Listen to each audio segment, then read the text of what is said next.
This week, the team behind Marvel's Avengers has released the biggest update yet.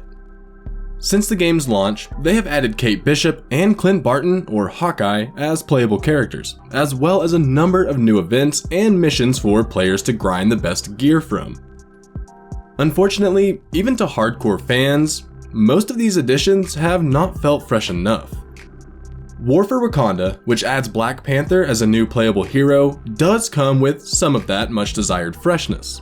While the core mechanics and feeling stays the same, this expansion adds a brand new Wakandan biome, a new outpost, and new enemies, not just reskinned enemies. Of course, probably the most exciting part of this expansion is Black Panther. T'Challa is a swift brawler, specializing in close-range combat. Several of his attacks strike for multiple hits in quick succession. He also is able to use his suit's vibranium-infused abilities for crowd control and knocking back multiple enemies. Unlike what his MCU counterpart displays, Black Panther also has a few long-range attacks. His standard ranged weapons are vibranium daggers, which if thrown in quick succession, can build up damage in a combo. Black Panther's assault heroic ability, called King's Mercy, launches a vibranium spear, which when upgraded can create a vortex that pulls in nearby enemies as it's thrown. It can also forego the vortex to be broken down into 3 separate spears. Black Panther's support heroic ability are his Kimoyo beads, which apparently have endless uses.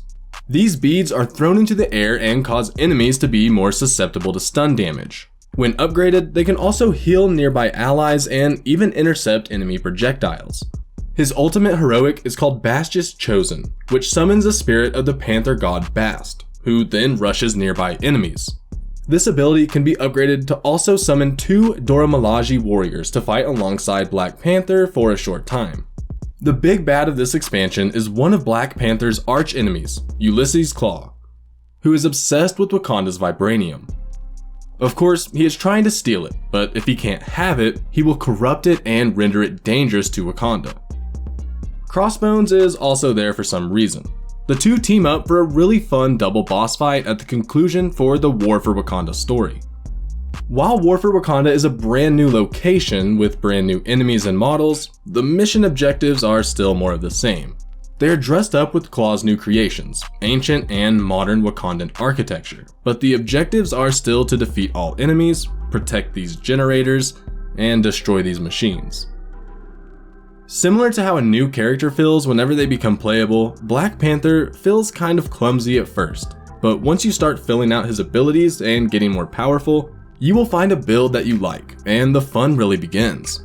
If you fell off the Avengers train early on in the release cycle, you may not be easily won over.